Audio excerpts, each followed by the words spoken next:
Welcome to the Divorce Angel podcast. I'm your host, Tanya Summerton. Attention business owners, senior managers and executives. Your successful separation begins right now. We have the answers to the questions you did not even think to ask.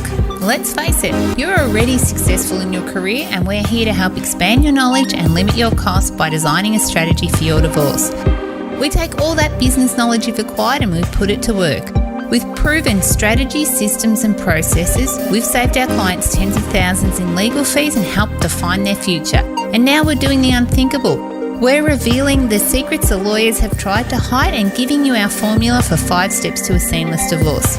We're changing the world one divorce at a time, so stay tuned. Hey there, welcome back to the Divorce Angel podcast. Hope you've had a really great week. And I know that sometimes I feel a little bit funny when I say that because I know when you're going through a divorce, there's nothing like a great week. Actually, to be honest, it seems to be just a continuation of really shitty weeks until all of a sudden you can see out of the darkness, you can see the light, know that you're actually getting somewhere.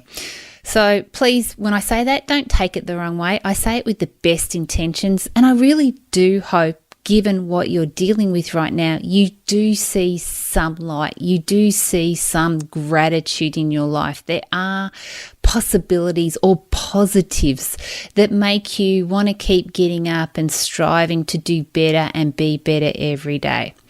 That's just what I want to send my love and care and let you know that's what I'm ultimately thinking about when I say I hope you've had a good week. So guess what, my friends? This week we're going to have a chat about communication. Now, communication in my 5 steps to a seamless divorce is a key tool that we teach some of our clients. And we do it in a few different ways, but mostly by some exercises that we do to prove a point. And what I mean by that is sometimes we don't actually understand how bad we are at communicating. And communicating is not just speaking, it's listening and it's understanding. And this is where the biggest issues arise, especially when we're emotional. And we do this exercise that I'm not going to tell you about if you become a client. It is just such an amazing exercise. Clients just love it.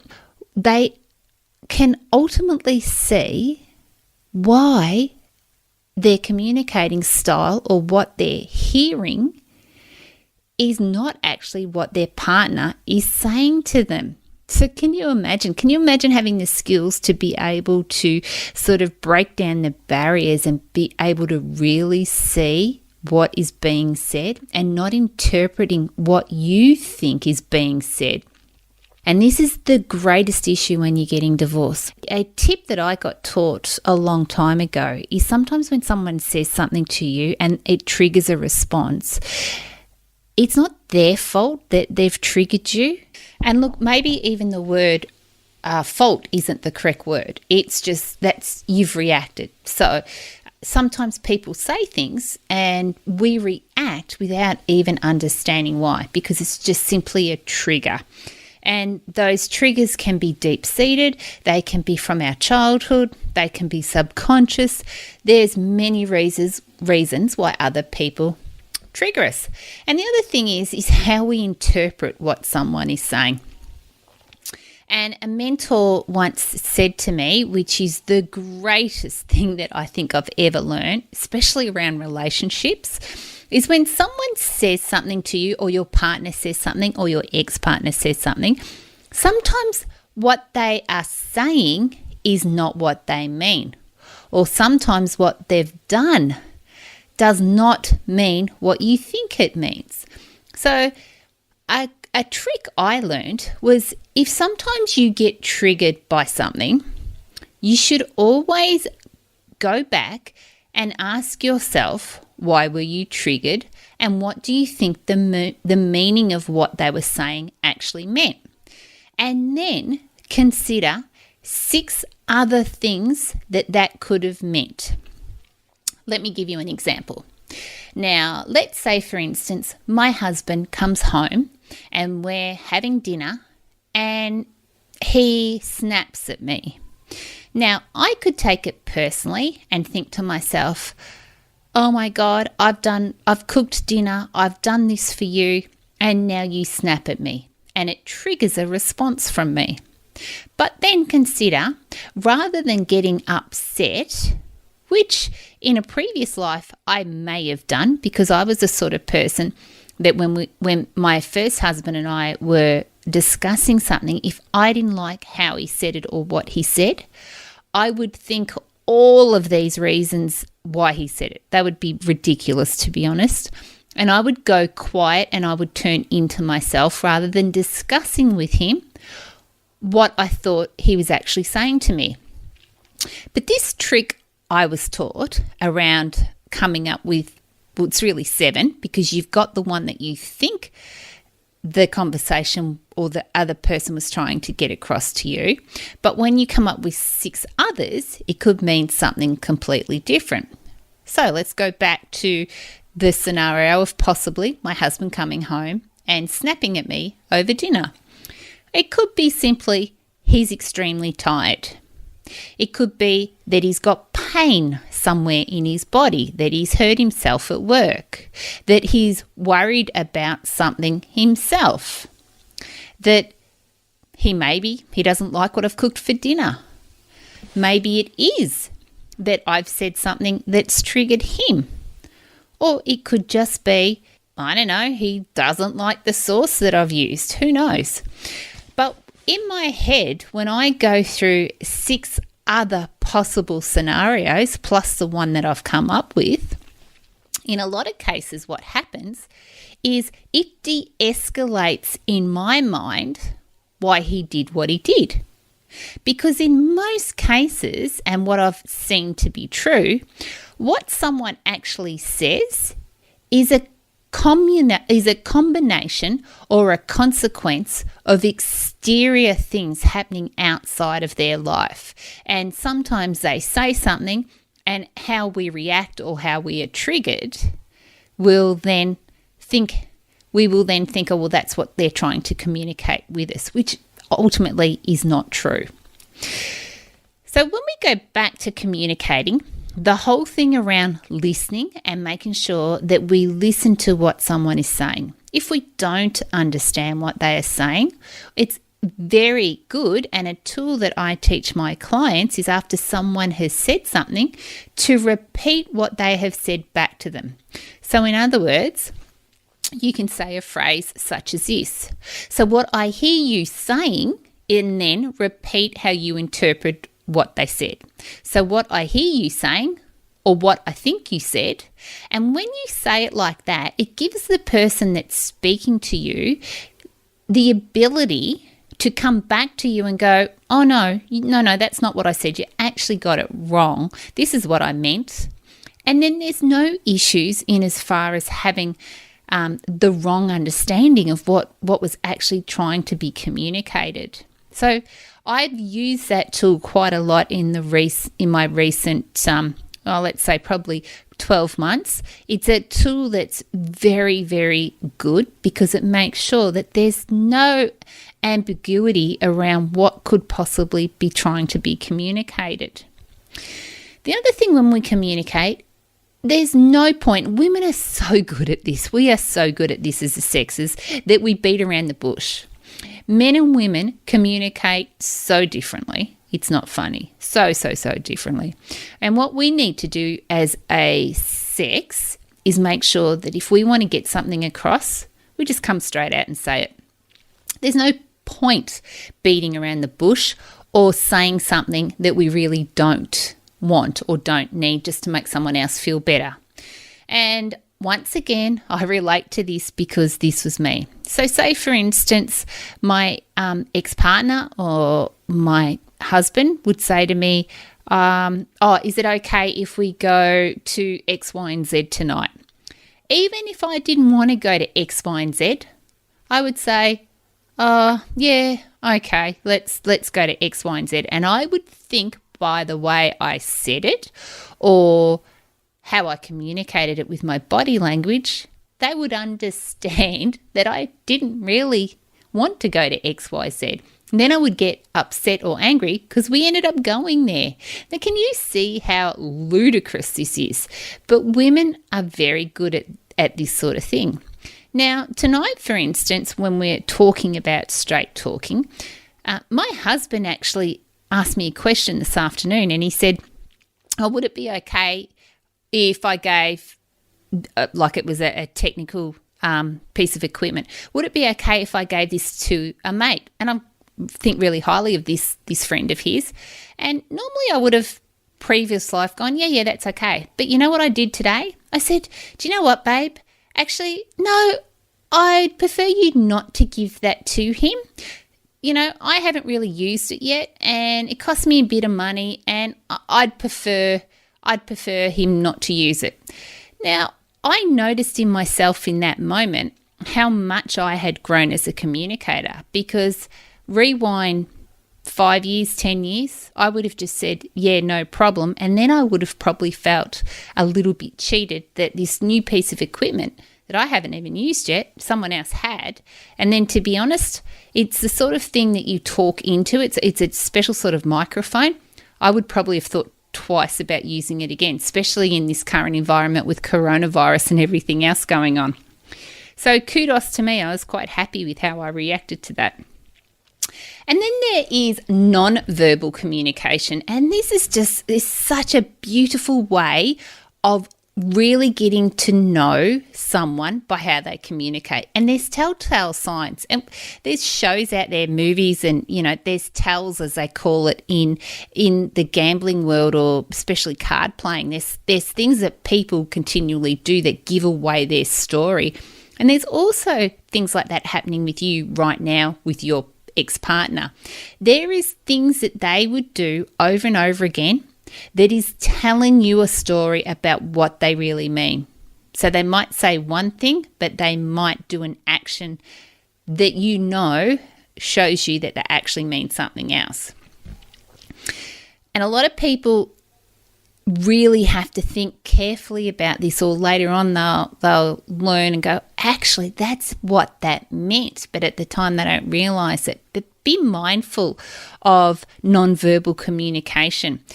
And in our NLP, there's also the way someone looks, whether they look up to the left or whether they look up to the right when they're talking. One means that they're recalling a memory. Another way means that they're actually considering it as being a lie or telling a fib. And there's other tells like that people do that often are non-verbal communication. Even recently, doing an exercise with my mentor around how some of the American presidents spoke when they were, going up against each other, and the way they would stand, whether they were square-shouldered or whether they were on an angle. Things as simple as body language can make such a difference with what someone is trying to get across and portray. And it can be that, well, I'm better than you. I think I'm good at this. Oh no, I'm approachable. There's a whole lot of other ways that non-verbal communication also can be part of the equation. And then there's pacing. Now, I spoke about pacing last week, and especially when we're going through a divorce, pacing is something when we're talking to someone else, we go, yes, I understand. Oh, that makes sense. You're meeting them where they are. You're actually trying to just accept them. You're sort of mirroring what they're doing. So if someone in their communication continually said, let's say the word mate over and over again in a sentence, when you spoke back to them, you would say the word mate. If they used other colloquialisms that were common to them, you would use those words back to them because their subconscious mind relates to that specific word, and it makes you look like you're more approachable. It makes you look like you understand what they're saying, and automatically their guard drops and they're more interested in you and what you're saying because they can relate to you. You're relatable because you're using their language back to them. Also, when I was just use that word mirroring, the other thing, if someone sits forward in their chair, you should sit forward in your chair. If they sit back, you should sit back. Those sorts of little tools as well, they're telling that other person's subconscious mind that you are on the same page that they're on. And it's important, if they cross their arm, you cross your arm. That's how you also mirror someone's behaviour. If they talk fast, blah, blah, blah, blah, blah, you need to talk fast. If they talk slow, you need to slow down your talking as well to make sure that you are mirroring what they're doing. And that's a great way of getting their subconscious mind to actually accept you and trust you and want to work with you. And then the other thing is if you're negotiating, especially because a lot of these tools are really good when you're negotiating with your partner. When you're negotiating, you need to meet them where they are. We've spoken about this before, about the different stages of divorce, and I call them category A, B, and C. Category A is if you've decided to leave the marriage. Category B is if you didn't even know it was going to happen. And then category C is where you both decide to leave the relationship together or the relationship's just not working. Now, if you're category A, the research says that with category A, it's probably taken you 2, even longer, years to come to terms with, no, this isn't working for me and I want to leave. If you say to category B, who's your partner, well, I want to sell the house tomorrow, you're 2 years in front of them emotionally. You've thought about your future and they're just all of a sudden come to terms with the whole fact that you're not even going to be married anymore. So when you're communicating with them, they are just going to be a blocker. Category B will just block, block, block. And for me, they're the clients that need the most help and support because they're still in shock. They're still in mourning. And when their partner is so far in front of them, it's really hard to get momentum going. And it's natural. It's understandable. They are the clients that I think need the most love, support and care. So when their partner says, no, we're putting on the house on the market tomorrow because, they're all ready for that. Category B, they're still, hang on a minute, this is my home. I've lost my marriage. Now you want me to sell my home? Like, this is ridiculous. But if category B was paced and they were said, okay, if I was you, I would understand how you feel. If I was you, this makes perfect sense. If I was you, I would feel the same way. Then they feel like they are being heard. And there's a way of negotiating and getting things done that doesn't hurt either party. And it's when you do it that way, it really does look like you are being a compassionate person. But this is the problem with lawyers. They just don't know how to write or to use any of these terms that we've spoken about here. And they can be great tools, not only for dealing with your ex-partner, but also in life in general. They can be really, really great skills. The narrative around why you are saying what you're saying also has something to do with your mind and how you think. And if you have this narrative in your mind, because communicating with yourself is just as important as communicating with others. What your subconscious mind hears you say, it believes. And the words that you say out loud, as well as to yourself, they normally come true. So you need to be very careful with what you say to yourself and the narrative that you're telling others because it's listening. Communication is such an amazing skill. It's a beautiful skill. So let's just recap on what we spoke about. There's the listening. Then there's the straight talk, getting right to the point. And then there's the non-verbal communication. Then there's pacing and making sure, yes, we understand, I get that. Then there's meeting the person where they are at their point in the divorce journey. And then the last part is how we talk to ourselves and the narrative and communication that we're using around our own situation. Hopefully these have really helped you. Now, On my website, if you are thinking about leaving your partner and don't know how to even start the conversation, on my website, After Courses, I have a course on helping people be able to communicate what they want to do for the future with their partner. And it's using a lot of these skills that I've just gone over now. So go and pop onto my website and have a look. There's a workbook there as well, and it helps you work out what you need to do. That's it for this week. Hopefully you have a great week and some of these skills you implement in your life. And I look forward to talking to you again next week. Bye for now. Thanks for listening to the Divorce Angel podcast. Go behind the scenes of my business to learn the secrets no one else will share. Deep dive into the Divorce Angel process and listen to our most popular episodes over at tanyasomerton.com. If you love this episode of the podcast, do me a favour and head over to iTunes and subscribe and leave a review so we can reach more people and change more lives. That's all for now, and I'll catch up with you next week.